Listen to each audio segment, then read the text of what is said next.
പെരിയാർ അണക്കെട്ടുമായി ബന്ധപ്പെട്ട വിഷയത്തിൽ തമിഴ്നാട് കേരളത്തെ വഞ്ചിച്ചിരിക്കുകയാണ്. മുൻ മുഖ്യമന്ത്രിയായിരുന്ന തമിഴ്നാട്ടിലെ സ്റ്റാലിന്റെ അതേ നിലപാട് തന്നെയാണ് ഇപ്പോഴത്തെ തമിഴ്നാട് മുഖ്യമന്ത്രി ജോസഫ് വിജയുടെ നിലപാടും. 2014 ഒരു വിധി വന്നിട്ടുണ്ടായിരുന്നു. 152 അടി വരെ അണക്കെട്ടിന്റെ ഇത് ഉയർത്താം, വെള്ളത്തിന്റെ അത് ഉയർത്താം എന്നുള്ളത് വന്നിട്ടുണ്ടായിരുന്നു.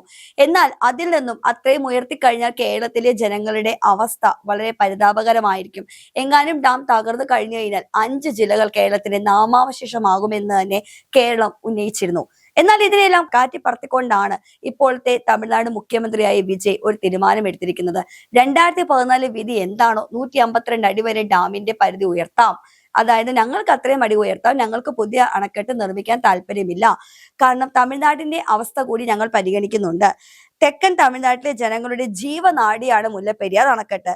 കൂടുതൽ ബലപ്പെടുത്തിയ ശേഷം ജലനിരപ്പ് 152 അടിയായി ഉയർത്താമെന്നാണ് 2014 സുപ്രീം കോടതി ഉത്തരവിട്ടിട്ടുള്ളത്. അതേ ഉത്തരവ് തന്നെ ഞങ്ങൾ ഊന്നിപ്പിടിക്കുകയാണ്. ഇതിൽ നിന്ന് ഒരടി മാറ്റാനായിട്ട് ഞങ്ങൾക്ക് തയ്യാറല്ല. കേരളം ആവശ്യമില്ലാതെ അനാവശ്യമായിട്ടുള്ള വാദങ്ങൾ ഉന്നയിച്ചുകൊണ്ട് വരണ്ട. ഈ ഒരു തീരുമാനം എത്രത്തോളം നമ്മുടെ കേരളത്തെ ബാധിക്കുമെന്ന് കണ്ടു തന്നെ അറിയണം. തമിഴ്നാട് മുഖ്യമന്ത്രിയായ ജോസഫ് വിജയിനെ നേരിട്ട് കാണാനിരിക്കുകയാണ് നമ്മുടെ കേരളത്തിലെ മുഖ്യമന്ത്രിയായ വി.ഡി. സതീശൻ. ഈ ഒരു പ്രസ്താവന ഇപ്പോൾ നടത്തിയിരിക്കുമ്പോൾ എങ്ങനെയാണ് ഇനി വി.ഡി. സതീശന് തമിഴ്നാട് മുഖ്യമന്ത്രിയായ ജോസഫ് വിജയിനെ മനം മാറ്റാനായിട്ട് സാധിക്കുന്നത്? കാരണം തമിഴ്നാട് ജനതയുടെ, പ്രത്യേകിച്ച് തെക്കൻ തമിഴ്നാട്ടിലെ ജനങ്ങളുടെ ജീവനാഡിയാണ് മുല്ലപ്പെരിയാർ എന്ന് പറയുമ്പോൾ, അതുകൊണ്ട് തന്നെ ഞങ്ങൾക്ക് ജലനിരപ്പ് കൂട്ടണമെന്ന് ഇപ്പോഴും വാദിക്കുമ്പോൾ എങ്ങനെയാണ് പുതിയൊരു അണക്കെട്ടിന്റെ ആവശ്യം ഉന്നയിക്കാൻ സാധിക്കുക? ശക്തമായ മഴ പെയ്തു കഴിഞ്ഞപ്പോൾ അണക്കെട്ട് ഇപ്പൊ പൊട്ടും നാളെ പൊട്ടും എന്ന ഒരു വലിയ രീതിയിൽ മാധ്യമങ്ങളിൽ ഒരു ചർച്ച തന്നെ നടന്നിരിക്കുകയാണ്. പക്ഷേ എല്ലാ വസ്തുത എന്താന്ന് വെച്ച് കഴിഞ്ഞാൽ എല്ലാ മഴ സമയത്തും, എല്ലാ മഴക്കാലത്തും, കോഴിച്ചൊഴിയുന്ന മഴ സമയത്ത് മാത്രമാണ് മുല്ലപ്പെരിയാറിനെ എല്ലാവരും ഓർമ്മിക്കുക. അറ്റകുറ്റപ്പണികളൊക്കെ നടത്തി ഇപ്പോഴും ബലക്ഷയം ഉണ്ടോ എന്ന് ചോദിച്ചാൽ ഉണ്ട്. എന്നാൽ അറ്റകുറ്റപ്പണികൾ നടത്തി അത്യാവശ്യം സ്ട്രോങ് ആണോ എന്ന് ചോദിച്ചു കഴിഞ്ഞാൽ ഇപ്പോഴും പലർക്കും ഉത്തരമില്ല. പക്ഷേ 2014 152 അടി ഉയർത്താമെന്ന് പറഞ്ഞപ്പോൾ ഒരു അന്വേഷണ സമിതിയുടെ റിപ്പോർട്ടിന്റെ അടിസ്ഥാനത്തിലാണ് അത്രയും ഒരു വാദം അവിടെ വന്നത്. പക്ഷെ അപ്പോഴും കേരളം ഉന്നയിച്ച ഒരു വാദം ഉണ്ടായിരുന്നു. നമ്മുടെ 5 ജില്ലകൾ നാമാവശേഷമാകും, മുല്ലപ്പെരിയാർ അണക്കെട്ട് പൊട്ടിക്കഴിഞ്ഞാൽ നമുക്ക് വേറൊരു അണക്കെട്ട് വേണം എന്ന് തന്നെയാണ് പറഞ്ഞത്. പക്ഷേ ഇതെല്ലാം കാറ്റിൽ പറത്തിക്കൊണ്ടാണ് ഇപ്പോൾ ജോസഫ് വിജയും തീരുമാനമെടുത്തിരിക്കുന്നത്. രാഷ്ട്രീയ പാർട്ടികൾ, ഭരിക്കുന്ന പാർട്ടികൾ അവിടെ മാറിയാലും തമിഴ്നാട് ജനതയുടെ ആവശ്യം എന്താണോ ഞങ്ങൾ അതിൽ തന്നെ ഊന്നിപ്പിടിക്കും. അതിന്റെ അർത്ഥം ഇനി ജോസഫ് സ്റ്റാലിൻ ഭരിച്ചാലും വിജയ് ഭരിച്ചാലും ഇനി ആര് ഭരിച്ചാലും, അതായത് ഏത് പാർട്ടികൾ അവിടെ ഭരിച്ചാലും തമിഴ്നാട്ടില് പുതിയൊരു അണക്കെട്ട് ഇനി സാധ്യമല്ല. 152 അടി വരെ നമ്മുടെ മുല്ലപ്പെരിയാറിന്റെ അണക്കെട്ടിന്റെ ജലനിരപ്പ് ഉയർത്താനാണ് ഇപ്പോഴും, അന്നും ഇന്നും ഇനിയും അവർ ശ്രമിക്കുക എന്ന് തന്നെയാണ് വാദത്തിൽ ഉറച്ചു നിൽക്കുന്നത്. പക്ഷെ നമ്മുടെ കേരളം എന്തുകൊണ്ടാണ് പരാജയപ്പെട്ടു പോകുന്നത്? കാരണം കേരളത്തിന്റെ ഇത്തരം ആവശ്യങ്ങൾ ഊന്നി പറയാനായിട്ട് എന്തുകൊണ്ടാണ് കേരളത്തിന് സാധിക്കാത്തത്? അത് നമുക്ക് വലിയൊരു ചോദ്യചിഹ്നം തന്നെയാണ്. ഈ ഒരു വിഷയം, അതായത് കമ്പം MLA ജഗന്നാഥ് മിശ്ര ഉന്നയിച്ചൊരു വാദം ഉണ്ടായിരുന്നു. അന്ന് അത് ചോദിച്ചു കഴിഞ്ഞപ്പോൾ അദ്ദേഹം പറഞ്ഞത് 152 അടി വരെ ഉയർത്താം, ഒരു കുഴപ്പവുമില്ല തമിഴ്നാട്. അതായത് ഇപ്പോൾ എന്താ, പുതിയൊരു അണക്കെട്ടിന് ആവശ്യമില്ല, കൂടുതൽ ജലം ഞങ്ങൾക്ക് വേണമെന്നാണ്, മുല്ലപ്പെരിയാറിലെ ജലം ഞങ്ങൾക്ക് വേണമെന്നാണ് അവർ ഉന്നയിച്ച വാദം.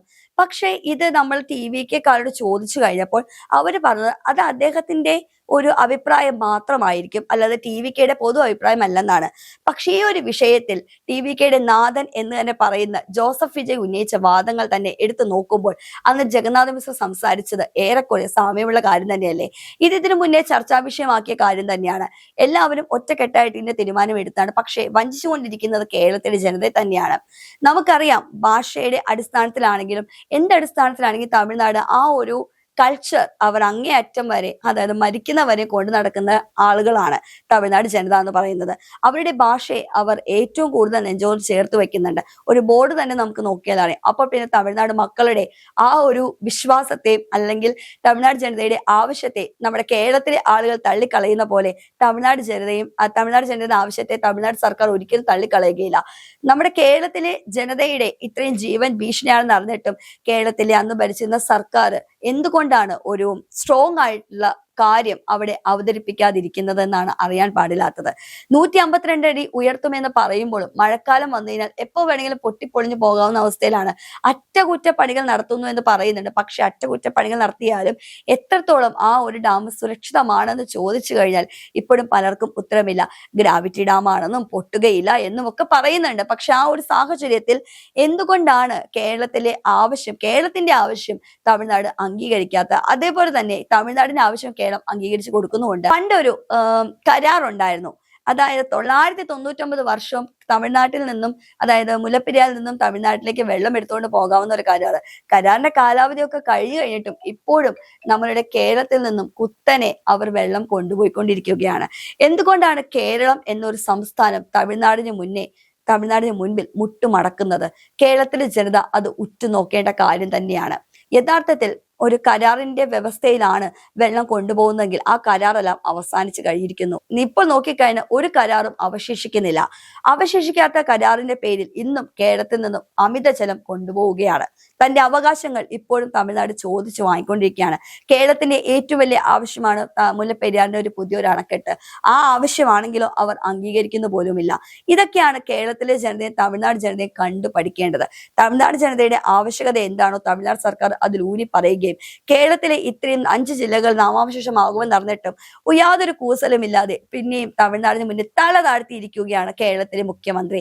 അതേത് മുഖ്യമന്ത്രി ഭരിച്ചാലും, നേരത്തെ പിണറായി വിജയൻ ആയിരുന്നു, അവിടെ തമിഴ്നാട്ടിൽ സ്റ്റാലിൻ ആയിരുന്നു, ടൈപ്പ് ആയിരുന്നു എന്നൊരു വാദം ഉണ്ടായിരുന്നു. പക്ഷെ ഇപ്പോൾ ടൈപ്പ് ആണോ നമുക്ക് തന്നെ അറിയത്തില്ല. കാരണം കേരളത്തിലെ ജനതയെ സംരക്ഷിക്കാൻ ഇനി ആരാണുള്ളത്?